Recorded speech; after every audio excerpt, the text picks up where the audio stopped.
Earlier tonight at 5, we showed you how the ice on Lake Michigan can be a lot more dangerous than it appears. Well, new tonight, Storm Team 8 meteorologist Ellen Bacca is showing you the people who put their lives on the line to save others and what they taught her on how to best rescue yourself. Ellen?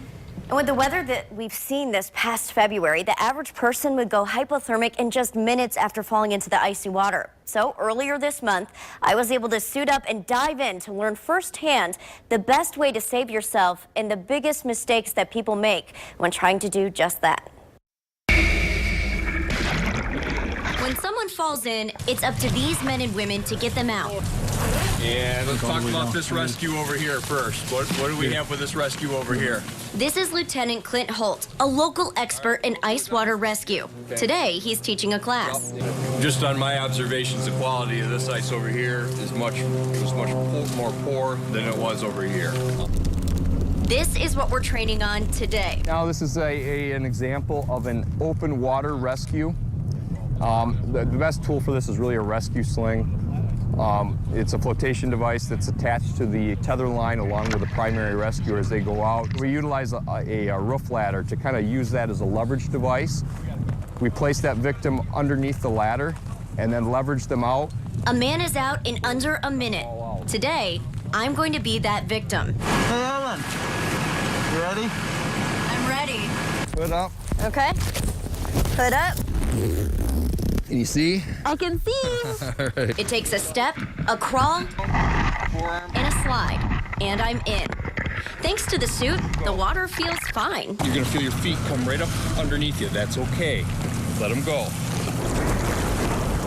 Today I'll be playing the role of a hypothermic victim. That means I can't help the team at all as they work to get me out of the water.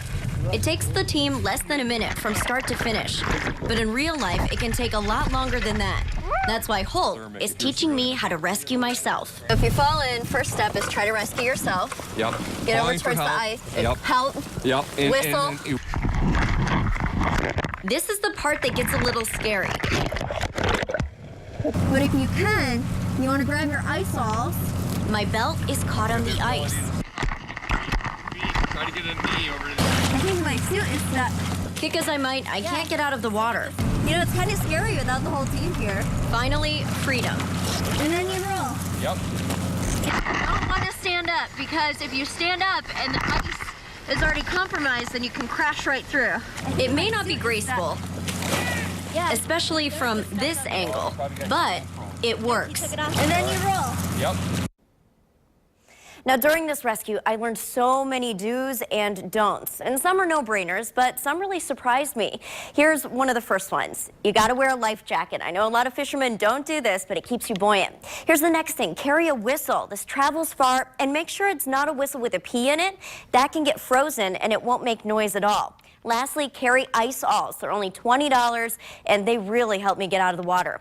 Now, here's some of those things that kind of took me off guard. If you fall in, make sure that you don't struggle. All that water around your body actually stays a little bit on the warm side. So if you move around, that drags colder water in, and then that increases the time that it'll take for you to get hypothermia. Here's the next thing. Don't take off your clothes. I know people think that that'll drag you to the bottom, but it won't. Instead, it'll actually insulate your body better. And then the last one is one of the most important. Don't be a hero, call 911.